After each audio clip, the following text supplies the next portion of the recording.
The Daily Beast released a pretty damning story. U.S. intelligence shuts down damning report on whistleblower retaliation. A top watchdog investigated 190 cases of alleged retaliation against whistleblowers and found that intelligence bureaucrats only once ruled in favor of the whistleblower. So, what this story does here is it validates Edward Snowden. Because remember, Edward Snowden, he leaked the information about how the NSA is spying on everybody and collecting everybody's metadata. And the first argument from the establishment when he did that was, this guy, man, he is so... I mean, this isn't safe. What you're doing is not safe. What you're doing is reckless.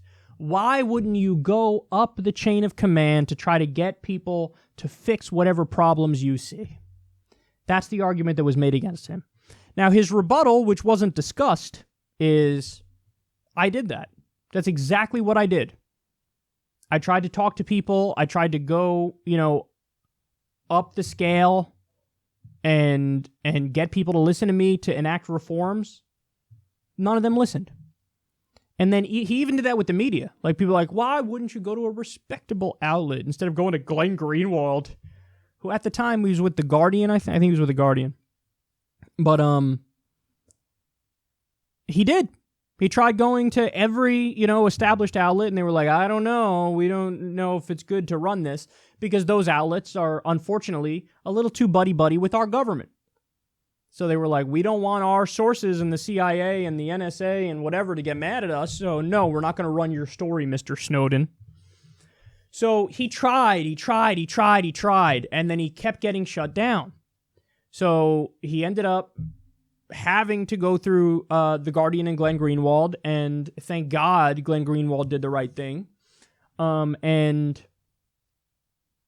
then the rest is history. I mean, here's a guy who's a whistleblower who proved how our government is acting in a wildly illegal and unconstitutional way, spying on all of us, collecting all of our metadata. And, it's that heroism which led to a backlash, and there were some reforms made, but of course the national security state is still largely intact. But we needed to hear that, just in the same way we needed to hear from Daniel Ellsberg, the Pentagon Papers, and how our government's massacring civilians in Vietnam. By the same token, we all want to know if our government's illegally spying on us. So, bottom line is, Snowden tried to get change from within the system. They wouldn't have it. And now we know that's the case across the board. So here's what they say. The nation's top intelligence watchdog put the brakes on a report last year that uncovered whistleblower reprisal issues within America's spy agencies, the Daily Beast has learned. The move concealed a finding that the agencies, including the CIA and the NSA, were failing to protect intelligence workers who report waste, fraud, abuse, or criminality up the chain of command. The investigators looked into 190 cases of alleged reprisal in 6 agencies and uncovered a shocking pattern.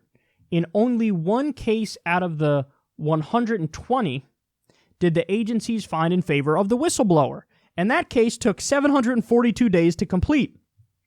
Other cases remained open longer. One complaint from 2010 was still waiting for a ruling. Holy shit. So Intelligence Community Inspector General Office did the report. It was aborted in April by the new acting head of the office following the discovery that one of the inspectors was a whistleblower himself. So they said the whole thing is tainted because one of these guys was a whistleblower.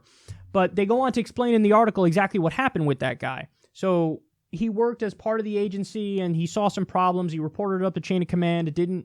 They weren't receptive to it.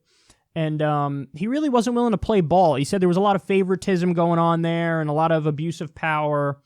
And so anyway, he ended up leaving, and then years later being picked up by the Intelligence Community Inspector General, where he took part in this report.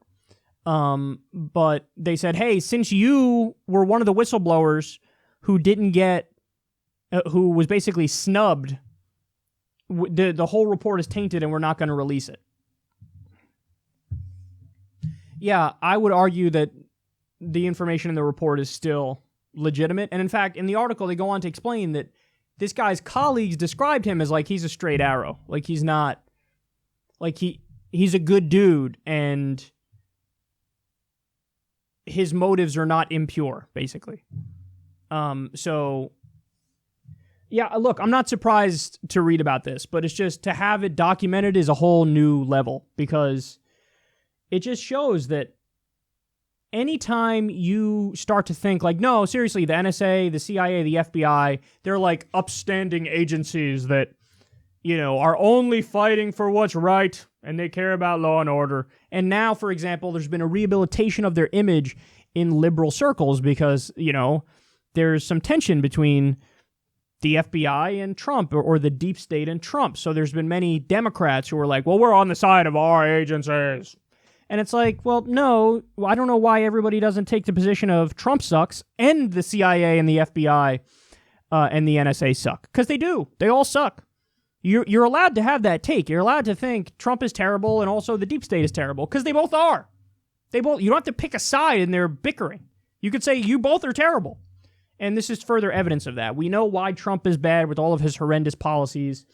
And we know why the NSA and the FBI and the CIA are bad. These are career government officials who are in there from administration to administration. And as a result of that, they have arguably more power than the executive branch, or I should say than the president. And that's dangerous. It's dangerous that you have these unelected bureaucrats who can spy on you whenever the fuck they want, who in the case of the CIA are responsible for coups, who in the case of the FBI, they domestically spy on people who they think are enemies of the state, and guess who they consider enemies of the state? For example, Martin Luther King. So these are not, it's not like, hey, they were really bad and then there was a giant reformation there and now they're good. No, they're still the same shitty fucking organization that did all those terrible things, and they act in a very similar way today. And now you know that whenever anybody tries to enact a reform because they think something's fucked up, in only 1 out of 190 cases are they listened to, which means 189 out of 190 times, these agencies are going to protect their own asses and their own power and authority, because at the end of the day, that's the reality.